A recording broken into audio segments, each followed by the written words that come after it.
अच्छा, next JS के हम आज स्टार्ट करने लगे। तो नेक्स्ट जेएस में सबसे पहले ये अंडरस्टैंड करना है कि ये वाला फ्रेमवर्क इतना पॉपुलर क्यों हो रहा है और इसको हमें यूज़ क्यों करना है। सही है। अच्छा, एक चीज़ जो हमें क्लैरिटी लेनी है कि ये जो मॉडर्न वेब एप्लीकेशंस का कंसेप्ट आया था, जो लास्ट टाइम हमने डिस्कस किया था कि रिएक्ट जो है उसमें उसने विन किया था उस पर्टिकुलर स्टैक को। यानी कि इससे पहले वही पुराना तरीका था, जेक्यूरी होती थी और जावास्क्रिप्ट होती थी और वही gate element by ID, create element, वही फंक्शंस होते थे और उससे वेबसाइट्स के अंदर हम फंक्शनैलिटीज़ वगैरह लगाते थे। तो क्या होता था कि HTML थी, CSS थी, जावास्क्रिप्ट थी, जेक्यूरी थी और एक पर्टिकुलर हम वेब एप्लीकेशन उससे बनाते थे। उससे इतनी ज़्यादा स्केलेबिलिटी नहीं आ सकती थी जितनी आज के दौर में है। यानी कि बड़े प्रोजेक्ट मैनेज करना खासा डिफ़िकल्ट होते थे क्योंकि वो फंक्शन पे फंक्शन और फाइल्स में कोड करना बहुत ज़्यादा मुश्किल था। उससे बड़ी एप्लीकेशंस को स्टेबल बनाना खासा डिफ़िकल्ट था। अब उसका सलूशन किस चीज़ में आया कि हम वो पर्टिकुलर स्टैक जो भी हम यूज़ कर रहे थे उसको मिक्स करके एक नया स्टैक जनरेट हुआ कि जिसको उन्होंने वेब एप्लीकेशंस का नाम दिया। पहले वेबसाइट डेवलपमेंट बोलते थे, वेबसाइट बोलते थे, फिर इसको वेब एप्लीकेशन बोलने लगे और बाद में फिर मॉडर्न वेब एप्लीकेशन बोलने लगे कि ये एक नया तरीका है, नई जनरेशन ऑफ वेब डेवलपमेंट है जिसमें हम काम करते हैं। तो उसमें आइडिया क्या था, वो जो पुरानी बातें कि हमने जो HTML का कोड है और जो जावास्क्रिप्ट का कोड है उसको मिक्स करके एक जगह पे कर लेना है जिससे हमारी एप्लीकेशन जो है वो चलेगी और उससे फिर हमें वो गेट एलिमेंट बाय आईडी नहीं करना पड़ेगा।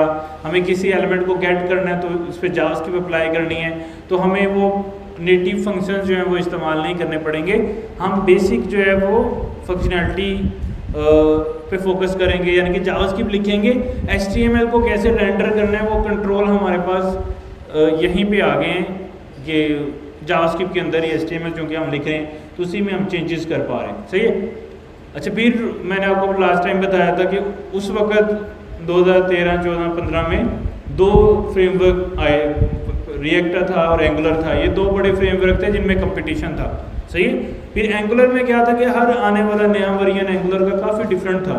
तो उसमें लोगों को सपोज किसी ने एंगुलर 2 में वेबसाइट बनाई है तो जब वो एंगुलर 4 में बनाएगा तो बहुत सारी चीज़ें चेंज हो जाती थी, फंक्शन चेंज हो जाते थे, तो वो डेवलपर्स के लिए डिफ़िकल्ट था। तो रिएक्ट में ये मसला नहीं था, रिएक्ट काफ़ी ज़्यादा स्टेबल थी, पुरानी चीज़ों को भी साथ लेके चल रही थी, तो उससे पॉपुलैरिटी इंक्रीज़ हुई। फिर उसके साथ साथ रिएक्ट ने जो है वो कंपोनेंट बेस्ड इंजीनियरिंग पे फोकस था, छोटे छोटे कंपोनेंट बन रहे हैं, वो भी लोगों के लिए काफ़ी अच्छा सिंटैक्स था। फिर उसके साथ रिएक्ट नेटिव का आइडिया कि iOS एंड एंड्राइड की एप्लीकेशन बन सकती हैं इसके अंदर, उसकी सपोर्ट आ गई। उसके साथ फिर इसकी जो सपोर्ट थी वो इलेक्ट्रॉन JS के साथ, यानी कि डेस्कटॉप एप्लीकेशन भी हम रिएक्ट JS के टूल को यूज़ करके बना सकते थे, उसमें भी काफ़ी पॉपुलैरिटी थी। ये तो और भी चीज़ों को सपोर्ट करता है, और लैंग्वेजेस को भी, लेकिन रिएक्ट काफ़ी पॉपुलर थी इसको काम करने के लिए। और अगर आप देखो तो वेबसाइट डेस्कटॉप डेवलपमेंट के अंदर भी कितनी बड़ी बड़ी application, Skype, slack, VS code, ये सारी इलेक्ट्रॉन JS में बनी हुई हैं। तो जो इलेक्ट्रॉन JS है उसमें यानी कि रिएक्ट के बेस पे वो एप्लीकेशन बनाते थे। तो ये मोस्ट ऑफ दी जो एप्लीकेशन हैं इनका जो सोर्स कोड है वो रिएक्ट JS में लिखा गया है। सही है। तो डेस्कटॉप एप्लीकेशन की भी अंदर भी पॉपुलैरिटी आ गई। डेस्कटॉप में क्यों? क्योंकि ये पर्टिकुलर जो सोर्स कोड है ना, यानी कि जो इलेक्ट्रॉन JS एप्लीकेशन डेस्कटॉप की बनाता है, जैसे ये मेरे पास स्लैक है, VS कोड है, ये जो स्काइप बड़ी एप्लीकेशंस है, ये पहले बनती थी जावा के अंदर। जावा का I think sprint something framework होता था, उससे बनती थी, स्प्रिंग ये कुछ ऐसा होता था। फिर पाइथन के अंदर बनती थी, पाइथन के फ्रेमवर्क के अंदर। तो कुछ लाइट्स ऑन कर दो, सही है। तो पाइथन में बनने लग गई। अब वो पाइथन के अंदर जो है वो डेस्कटॉप एप्लीकेशन बन रही थी, उधर जावा में एप्लीकेशंस बन रही थी। तो उससे क्या हो रहा था कि काफ़ी ज़्यादा जो है वो जावा में बनी हुई एप्लीकेशन सिर्फ विंडो पे चलती थी। इस तरह पाइथन में भी बड़ी लिमिटेड एडिशन थे, कुछ विंडो पे चल रही हैं, कुछ जो है वो पर्टिकुलर वेबसाइट मैक के लिए बनती थी और मैक के डेस्कटॉप के टूल रहते थे। तो सिर्फ डेस्कटॉप एप्लीकेशन बनाने के लिए भी लोगों को 3 लैंग्वेज सीखना पड़ती थी। लिनक्स के लिए सेपरेट डेवलपमेंट इन्वायरमेंट्स थे, विंडो के लिए सेपरेट थे, और पाइथन यूज़ करते हुए मैक ओएस के लिए डिफरेंट सेटअप इन्वायरमेंट यूज़ होते थे। तो उन सबको इसने मिक्स कर दिया। इसका क्या आइडिया था कि आप वेब एप्लीकेशन यानी कि वेब को कोड को यूज़ करते हुए एक डेस्कटॉप एप्लीकेशन बनाओ जो विंडो पे भी चलेगी, मैक पे भी चलेगी और लिनक्स पे भी चलेगी। तो ये आइडिया काफ़ी लोगों को अच्छा लगा था। तो इसी वजह से अगर आप देख ले तो पॉपुलर जो वेबसाइट्स हैं उनकी जो डेस्कटॉप वर्जन्स हैं वो सारे इलेक्ट्रॉन जेएस में बने। और इन सब का अंदर वैसे तो इलेक्ट्रॉन जेएस में अगर हम देख रहे हैं ऊपर कि वो सारी तकरीबन जो पॉपुलर फ्रेमवर्क थे ना जो 2015-16 में आए थे, यानी कि रिएक्ट, व्यू और नेक्स्ट वगैरह, सॉरी नेक्स्ट तो नहीं था उस वक्त, और ये एंगुलर वगैरह, तो ये सब में बनती थी। लेकिन अगर आप देखें तो उन्होंने रिएक्ट को सबसे पहले नंबर पे रखा, तो उसकी पॉपुलैरिटी ज़्यादा थी क्योंकि जो कोड का स्टाइल था वो अच्छा था। और उसके साथ रिएक्ट की पॉपुलैरिटी की वजह एक और भी थी कि वो कंपोनेंट बेस्ड इंजीनियरिंग को सपोर्ट कर रही थी। और तीसरी वजह थी कि रिएक्ट से बिल्कुल मिलता जुलता एक नेटिव फ्रेमवर्क था जो कि iOS और एंड्रॉयड एप्लीकेशन भी बना रहा था। तो अगर हम देखें तो रिएक्ट पॉपुलैरिटी की रीज़न क्या थी कि वो डेस्कटॉप को भी कवर कर रहा है, iOS और एंड्रॉयड एप्लीकेशंस को भी कवर कर रहा है, वेब एप्लीकेशंस को भी कवर कर रहा है। तो तकरीबन जितने भी मेन पॉपुलर एंड पॉइंट थे ना, क्लाइंट्स थे, उन सबको रिएक्ट कवर कर रहा था कि विंडो भी, मैक भी, लिनक्स भी, iOS भी, एंड्रॉयड भी, वेब एप्लीकेशंस भी, तो सबको रिएक्ट कवर करा। तो इस वजह से रिएक्ट सो पॉपुलर हो गया। अच्छा, अब जब उसकी पॉपुलैरिटी थी फिर एंगुलर में और भी इश्यूज थे। एंगुलर इसका अच्छा कंपटीटर था। शुरू में 50% दोनों के पास मार्केट थे, 50% एंगुलर यूज़ कर रहे थे, 50% रिएक्ट। लेकिन चूँकि रिएक्ट में कि जो सबसे मेन रीज़न मुझे भी लगती है वो रिएक्ट नेटिव है कि iOS एंड्रॉयड एप्लीकेशन बन सकती थी। तो जो रिएक्ट सीख लेता था उसके लिए iOS एंड्रॉयड एप्लीकेशन बनाना सिर्फ 2 घंटे या 3 घंटे का काम था कि वो थोड़े से कंसेप्ट सीखता था रिएक्ट नेटिव के, बाकी सारे कंसेप्ट रिएक्ट वाले यूज़ हो जाते थे तो वो एप्लीकेशन बन जाती थी। तो इस वजह से लोगों का बड़ा रुझान आ गया। अब किसी ने वेब एप्लीकेशन बनवानी होती तो मोस्ट ऑफ द क्लाइंट को iOS एंड्रॉयड ऐप भी चाहिए। अब वो सोचता था यार मैं वेब की तो बना रहा हूँ तो सेम कोड ही है, तो उसी डेवलपर को हायर करके मैं मोबाइल भी बना लेता तो उसकी कॉस्ट काफ़ी कम हो जाती थी। तो अगर वो एंड्रॉयड बनाएगा जावा में और जो है iOS के लिए वो ऑब्जेक्टिव सी या स्विफ्ट सीखेगा तो उसके लिए लेदर डेवलपर हायर करना पड़ेगा, एंड्रॉयड के लिए लेदर डेवलपर हायर करना पड़ेगा, वेब एप्लीकेशन के लिए लेदर डेवलपर हायर करना पड़ेगा। तो लेट्स सपोज अगर तीनों चीज़ों में 1000 कास्ट आती है तो टोटल 3000 कास्ट उसको आएगी। और अगर वो रिएक्ट वाले फ्रेमवर्क में आ जाता था तो उसका 1000 या समझो कि 1.2 में उसका गुजारा हो जाता।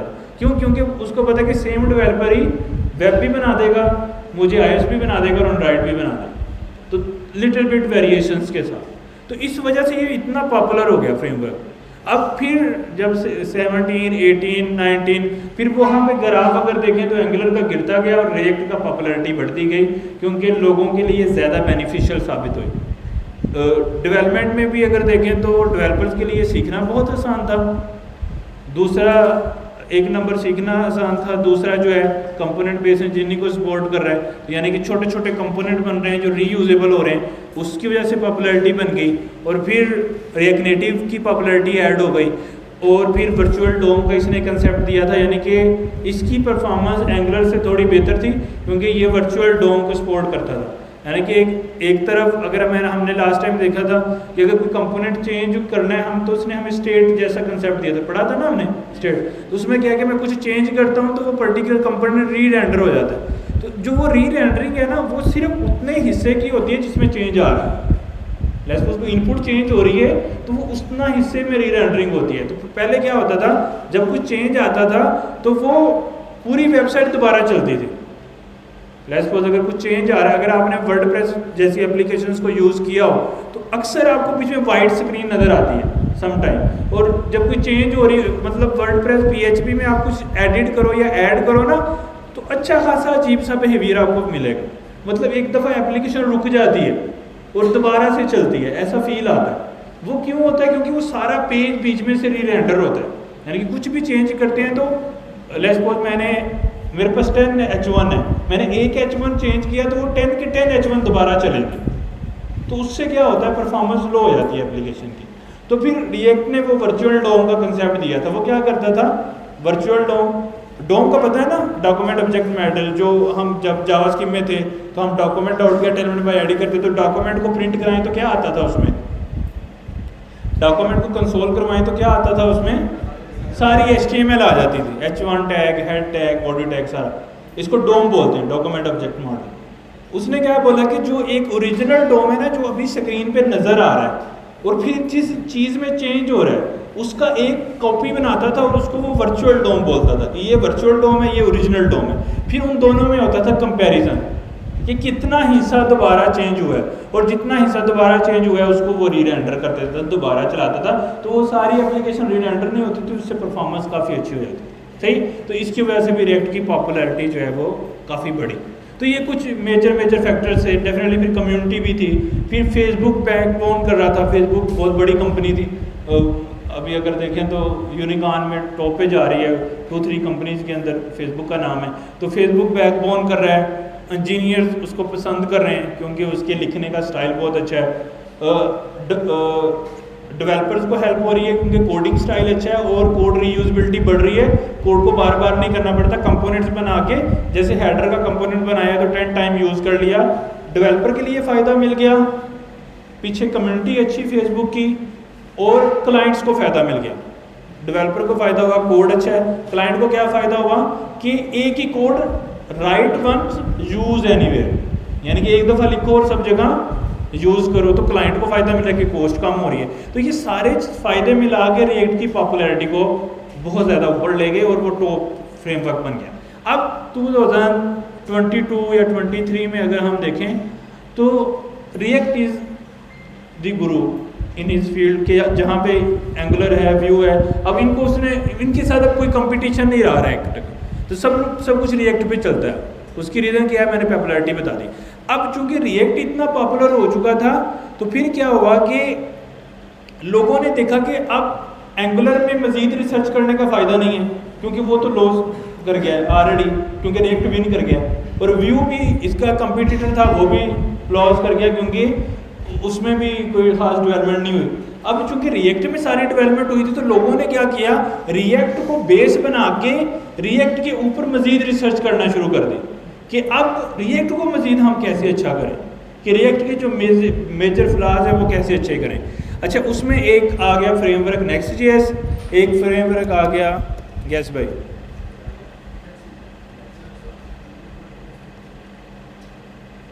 सही। तो ये दो फ्रेमवर्क जो हैं वो हमारे पास आ गए, मैं दोनों ओपन कर लेता हूँ। अच्छा, और भी थे छोटे छोटे फ्रेमवर्क, लेकिन उनको अभी मैं काउंटर नहीं कर रहा, उन्होंने भी थोड़ा गेन किया, लेकिन पॉपुलर ये दो फ्रेमवर्क मार्केट में आ गए, एक नेक्स्ट.जेएस के नाम से, एक गैट्सबी। अच्छा, ये इनका कोई रिएक्ट.जेएस से कंपटीशन नहीं है, क्यों? क्योंकि ये रिएक्ट की फैमिली है। मतलब क्या है कि इनके बेस में रिएक्ट चल रही है, ये उससे ऊपर उन्होंने रिसर्च डाली है। तो आइडिया क्या हुआ कि रिएक्ट आएगी तो ये इसके ऊपर चलेंगे ना चीज़ें, तो ये रिएक्ट से इनका कोई कंपटीशन नहीं है। मतलब कोई बंदा बोल रहा है कि रिएक्ट में काम करूँ या नेक्स्ट में काम करूँ, तो ये कोई कंपटीशन नहीं है कि उसमें करो या करो, क्योंकि नेक्स्ट में भी करोगे तो लॉजिकली रिएक्ट में कर रहे हो। उसकी रीज़न क्या है कि नेक्स्ट.जेएस जो है वो रिएक्ट.जेएस के ऊपर राइट किया गया, उसके ऊपर लिखा गया, सही है। तो इसका मतलब है कि नेक्स्ट.जेएस रिएक्ट.जेएस ही है, या गैट्सबी भी रिएक्ट.जेएस ही है, सही है। अब जिस तरह रिएक्ट ने देखा था ना कि उस वक्त की मार्केट में क्या क्या प्रॉब्लम्स थे, परफॉर्मेंस प्रॉब्लम था, कोड बहुत ज़्यादा जगह लिखना पड़ रहा था, कोड लिखने के स्टाइल बड़े अच्छे नहीं थे, बड़ी एप्लीकेशन को, कम्प्लेक्स एप्लीकेशन को मैनेज नहीं किया जा रहा था, कोड को रीयूजेबल नहीं कर सकते। लेट्स सपोज हेडर बनाना है तो पुराने दौर में चले जाओ तो 10 पेजेस में 10 टाइम हेडर कॉपी पेस्ट करना पड़ रहा है। तो उन मसलों को हल किया तो रिएक्ट पॉपुलर हो गया। अब लोगों ने क्या किया कि रिएक्ट में क्या मसले हैं उसको आइडेंटिफाई किया जाए। तो चूँकि 2013 से लेके या 14 से लेके अब 22 तक अगर हम देखें तो बहुत डेवलपमेंट हो चुकी थी, 7-8 ईयर्स काफ़ी अच्छे ईयर्स थे। तो उसमें उन्होंने काफ़ी डेवलपमेंट लोगों ने इसमें की और काफ़ी ज़्यादा पॉपुलैरिटी भी थी लोगों की इसमें। अच्छा, अब इतनी पॉपुलैरिटी के बाद और इतने ज़्यादा चीज़ों के बाद अब जो इसमें प्रॉब्लम्स थी वो लोगों ने आइडेंटिफाई करना शुरू किए। तो अब इसमें जो मेजर प्रॉब्लम है ना रिएक्ट में, वो क्या है कि ये एक सिंगल पेज एप्लीकेशन है, एसपीए, इसको एसपीए बोलते हैं, सिंगल पेज एप्लीकेशन। सही है। सिंगल पेज एप्लीकेशन का मतलब क्या होता है कि इसमें सिर्फ एक HTML का पेज होता है। इसमें कितने HTML के पेज होते हैं? एक HTML का पेज होता है। और अगर मैं आपको यहाँ से दिखाऊं भी, कहीं पे React.js का हमने पढ़ना शुरू किया था,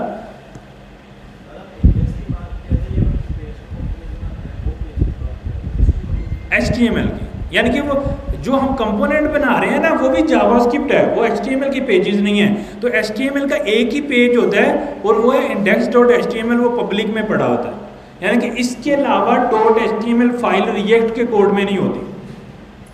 सही है। अच्छा, अब इसको अगर आपने इसको देखना है कि ये बात कितनी सच है, तो मैं क्या करता हूँ, मैंने ये बनाया हुआ है प्रोजेक्ट, तो मैं इसको इसका बिल्ड बनाता हूँ।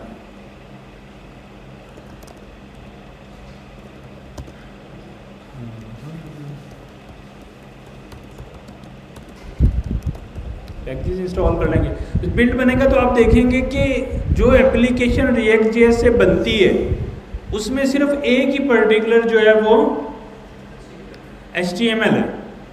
अब उससे क्या होता है, एक HTML से मैं आपको समझाता हूँ कि जब वो एक HTML है तो इसलिए उसको हम बोलते हैं सिंगल पेज एप्लीकेशन। यानी कि वैसे नॉर्मली जो हमने देखा था कि हम ज़्यादा मल्टीपल कंपोनेंट्स बना के राउटिंग इसमें भी करते थे। सही है। रिएक्ट राउटर डाउन यूज़ होता था उसके लिए। अच्छा, इससे क्या होता था कि वो पेजेस बन जाते थे मल्टीपल। अच्छा, ये कोई असल पेजेस नहीं होते थे, ये नकल पेजेस होते थे, फेक पेजेस। यानी अब एक असल पेजेस हैं, एक फेक पेजेस हैं। तो ये जो रिएक्ट पेजेस बनाता था ना, ये फेक पेजेस हैं। फेक पेजेस मतलब कि लोगों की नज़र में पेज है लेकिन एक्चुअल में पेज नहीं है। एक्चुअल में पेज क्या होता है, जितनी HTML फाइलें हैं उतने पेजेस। तो एक ही HTML फाइल है तो पेज कितने हुए, एक। लेकिन यूज़र की नज़र में मल्टीपल होते थे क्योंकि यूज़र एक दूसरी वेबसाइट के ऊपर स्विच कर सकता था। वो कैसे, अगर मैं आपको अपनी वेबसाइट पे लेके जाऊं, सही है। अब ये आपके सामने वेबसाइट ओपन है। अब यहाँ से मैं सर्विसेज पेज में जा रहा हूँ तो आप यहाँ पे देखिएगा कि ये राउट बदल जाता है। यहाँ सर्विसेज आ गया ना, मैं अबाउट में जाऊँगा तो ये क्या हो रहा है, यहाँ से राउट बदल रहा है। अब इसी हमारी नज़र में तो राउट बदल रहा है, UI बदल रही है तो पेज है। सही है। लेकिन एक्चुअल में ये पेज नहीं है। एक्चुअल में पेज क्या है, जितनी पर्टिकुलर HTML फाइलें हैं उतने पेजेस। तो रिएक्ट में कितनी फाइलें हैं, एक। तो इसलिए उसको कौन सी एप्लीकेशन बोला जाता है, सिंगल पेज एप्लीकेशन। अच्छा, लोगों की नज़र में मल्टीपल है लेकिन डेवलपर की नज़र में एक पेज है, इसलिए उसको SPA बोलते थे, सिंगल पेज एप्लीकेशन। अच्छा, अब ये सिंगल पेज एप्लीकेशन होती क्या है उसको समझना है पहले हमें। इसको समझने के लिए ना पहले हमें अंडरस्टैंड करना पड़ेगा कि ये सर्वर कैसे काम करते हैं। सर्वर की अंडरस्टैंडिंग होगी ना, फिर हमें समझ आएगा कि ये मसला क्या है, सिंगल पेज एप्लीकेशन होना प्रॉब्लम क्या है, फिर सलूशन समझ में आएगा। अच्छा, जिस सर्वर को समझने के लिए ना करना क्या पड़ेगा,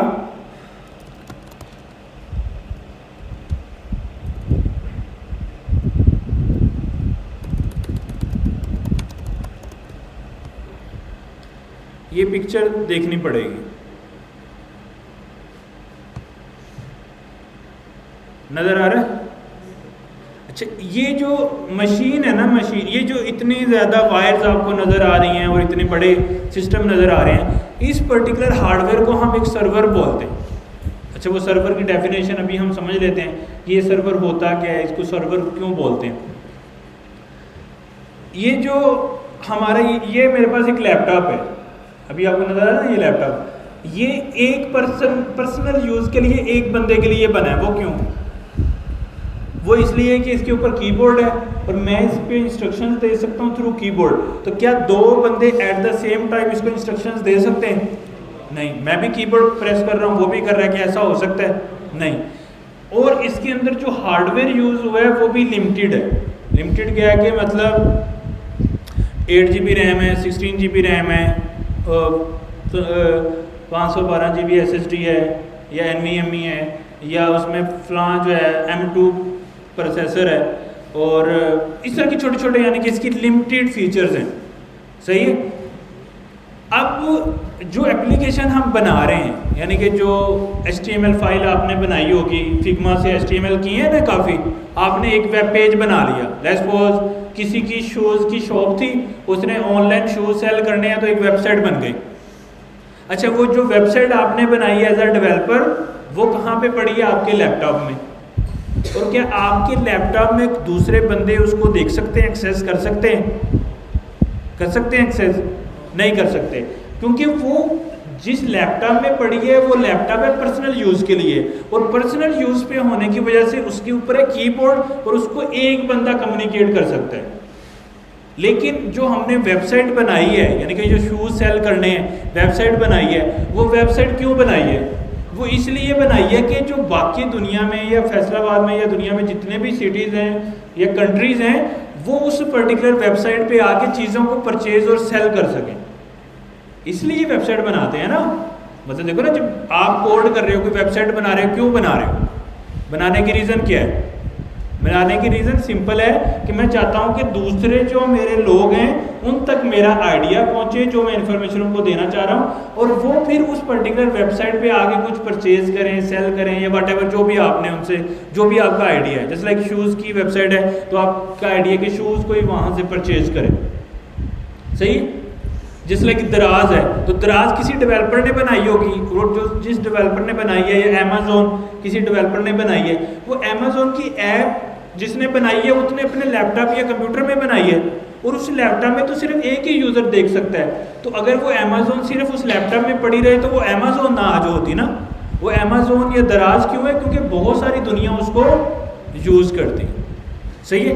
अब इसका मतलब ये समझ में आता है कि जो हम वेबसाइट बनाते हैं, वो वेबसाइट हमारे पास जो हमारे लैपटॉप में पड़ी होती है वो यूज़फुल नहीं है, उसको यहाँ से उठाना है और किसी और जगह पे रखना है, ऐसी जगह पे रखना है जहाँ पे सारे लोग उससे बातचीत करके एक्सेस कर सकें। अच्छा, उसको जहाँ पे रखा जाता है उसको सर्वर बोला जाता है।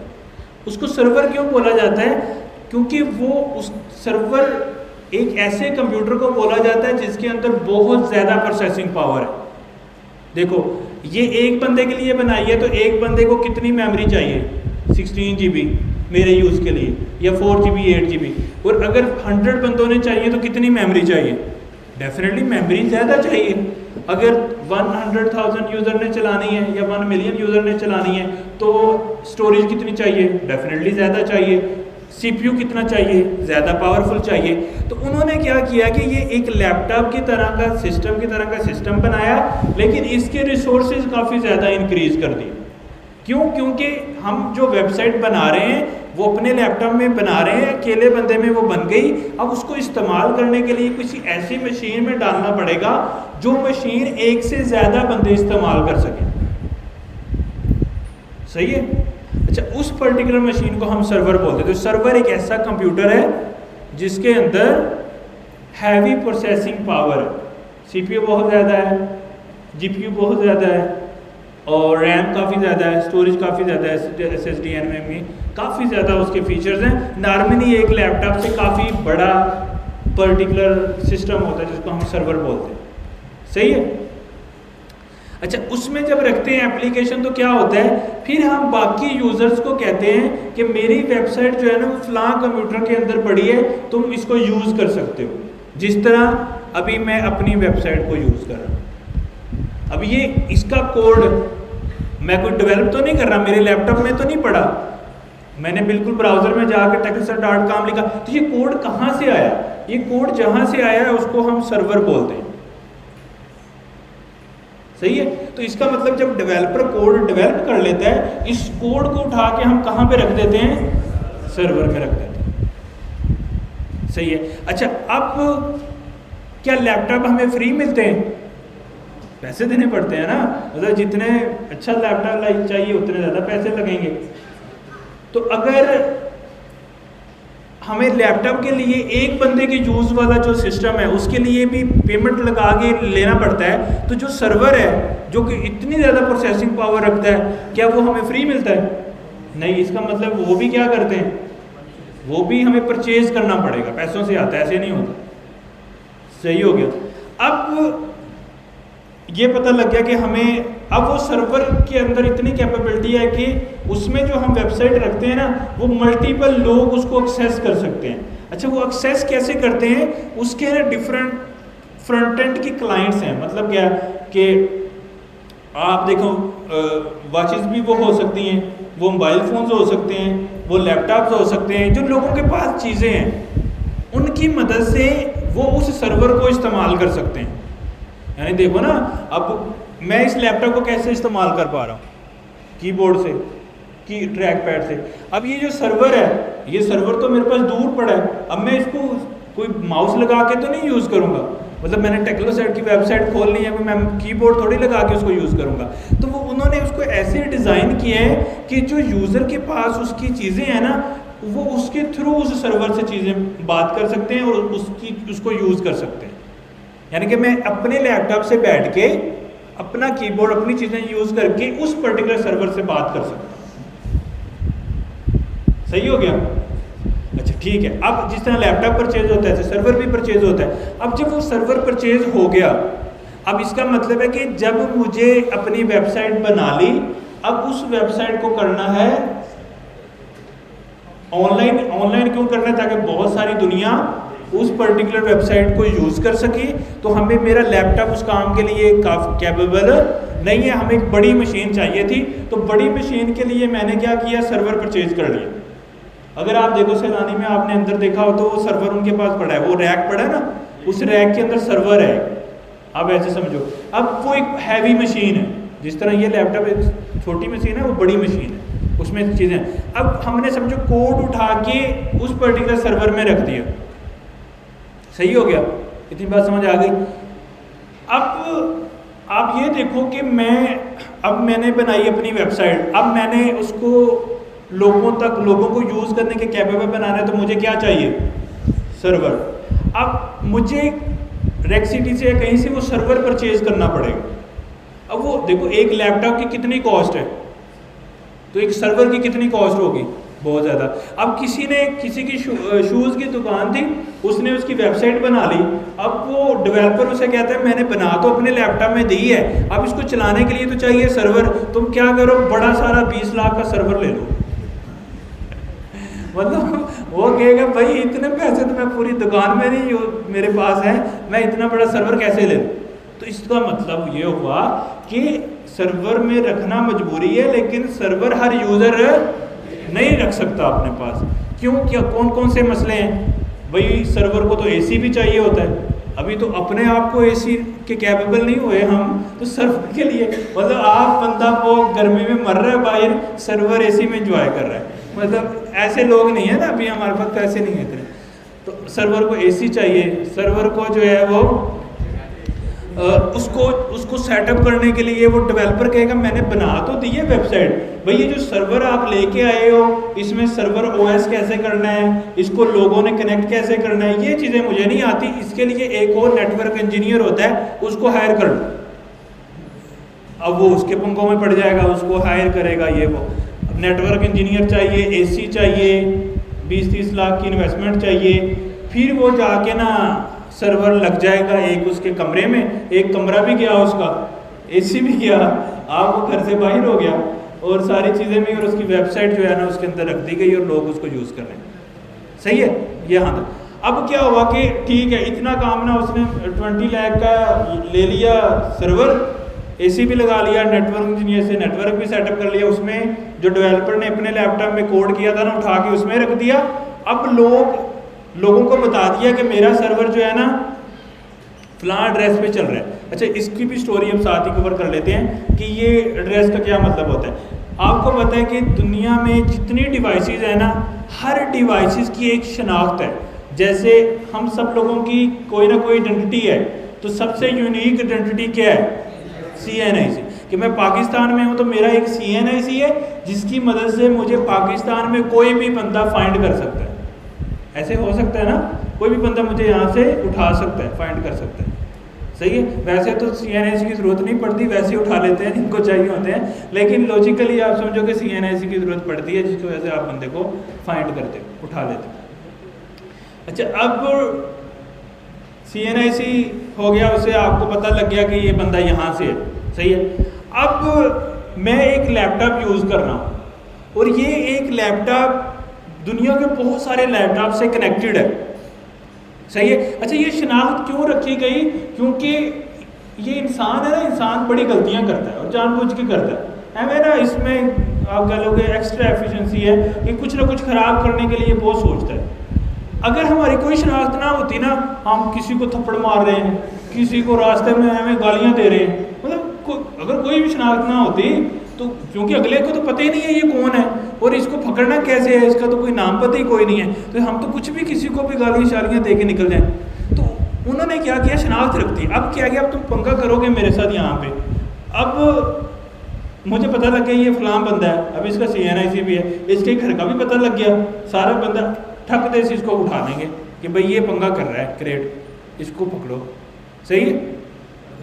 अभी तो पंगे की जरूरत नहीं है, वैसे ही पकड़े जाते हैं जिसने पकड़े जाना है, लेकिन चलो ठीक है, पंगा कर रहे हैं तो पकड़ लिया उसको।